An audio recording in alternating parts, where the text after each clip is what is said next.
Hey guys! So this is going to be the lecture over the urinary system and its major structures and its major functions. I will have other videos about the other Indiana state standards over the urinary system, but I'm going to make this one nice and short and just over the major stuff. So let's begin. So our urinary system, its main functions are to remove wastes from your blood. It's the biggest thing it does. It is constantly going through your blood and pulling out water as well as a ton of other waste products, and then that is what makes urine. Just kind of gross and weird to think about. So it regulates the normal concentrations of water and electrolytes. You might notice that if you are super hydrated, that your urine is going to be very clear, whereas if you're dehydrated, if you go to the bathroom, your urine is going to be very, very yellow. So it is regulating how much water is in your body at all times. It is also going to regulate the pH, so the hydrogen and the hydroxide ion concentration within your body, as well as the body fluid. And that goes back to how much water is present in your blood again. It can also help regulate red blood cell production. So we talked about this a while ago in the endocrine system, but you might remember that the kidneys secrete erythropoietin, or EPO. And that is what determines how many red blood cells are going to be present.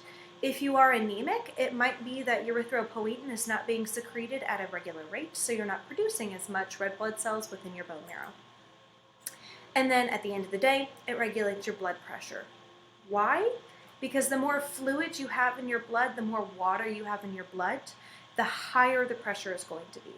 If you have less water in your blood, then that is going to lower the pressure. And this is why the cardiovascular system and the urinary system is so closely connected. So, general overview of the parts. We have the two kidneys. They are tucked up kind of higher in your back. You can see it's very close to where those false ribs are. The false ribs actually do kind of protect the kidneys in the back. The ureters. And those are the tubes that take the urine from the kidney all the way down to the bladder. The bladder is made of that transitional epithelial tissue, and that transitional epithelial tissue can stretch to fill with urine, and then after you urinate, then it's going to stretch back to the original size. And then the urethra is going to be what takes the urine out of the bladder and into the toilet. For males, the urethra is going to be a lot longer because of the penis, and for females, it is a lot shorter. So, your kidneys, they look like beans. They are the red-brown bean-shaped organ. They actually are red-brown, and they are located on either side of the vertebral column. So if you look at your spine, they're on either side of it. And they're higher up within the abdominal cavity, just tucked right underneath your diaphragm. When you slice it open, so we're doing a frontal incision there, a coronal incision to open it up, you're going to see these like little pyramids there. So we have the outer layer, which is going to be the capsule, the renal capsule, if you want to think about like a Tylenol pill having a capsule. We have the cortex, which is going to be the covering, and the medulla, which is the middle. So this is the same thing that we saw with the adrenal glands, which happen to be the little party hats on top. Spanky. Sorry, he's really itchy today. We have the renal cortex, which is going to be the covering. We have the capsule, the cortex, which is the outer portion, the capsule, which is the covering, and the medulla, which is the middle. Then on the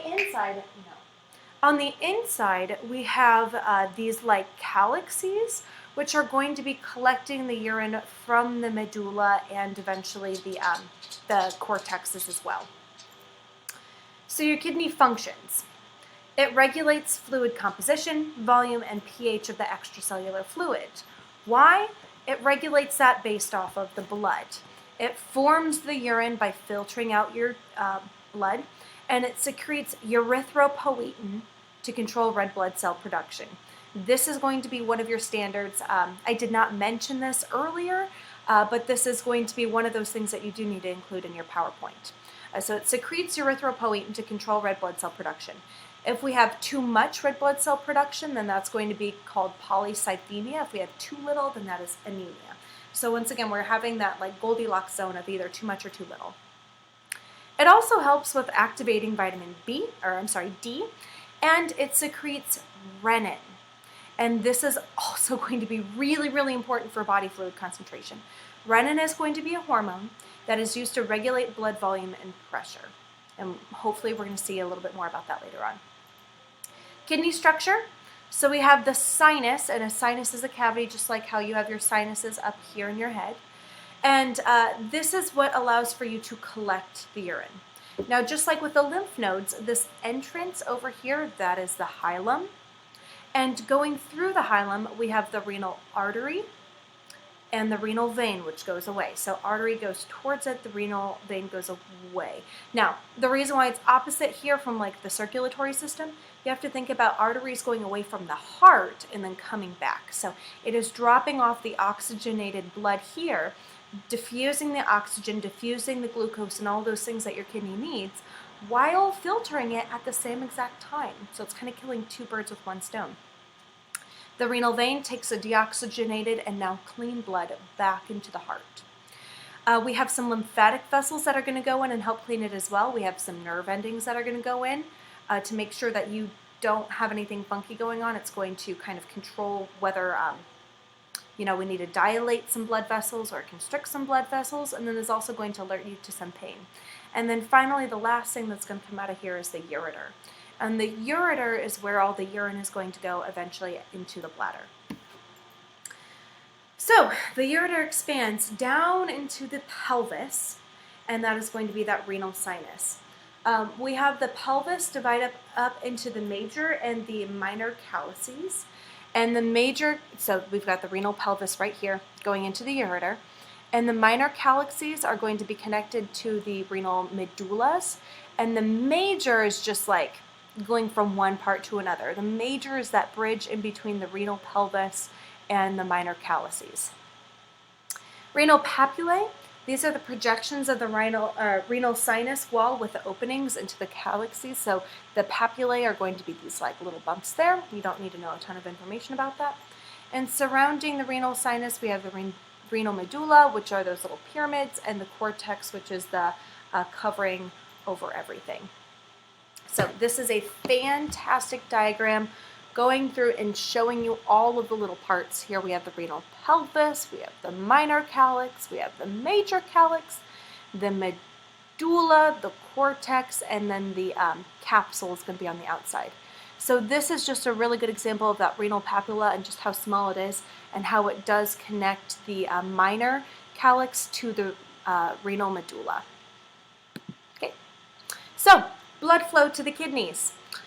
We have the renal artery going into the kidney and the renal vein going away from the kidney. Once again, the renal artery is going to have the oxygenated blood and all the glucose and nutrients that we need, whereas the renal vein is going to have the deoxygenated blood. But by that time, the blood is also clean.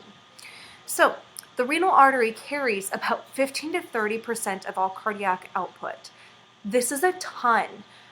A majority of the blood that comes out of your heart is going to go directly into the kidneys to then be filtered. And it does this so many times every single day. So here we have Spanky. We don't have Spanky. Here we have the flow of blood. We start out with the renal artery, which is then going to go into the interlobal arteries. So here we have the renal artery going in, and then the interlobal arteries, those are just going to be carrying those up and throughout the renal medullas. The afferent arterioles, here we have one right here. The afferent arterioles are going towards this little part of the kidney called the nephron. Also, here's Spanky, being a little stinker. Wants to go underneath the blanket. Snuggles, so sweet.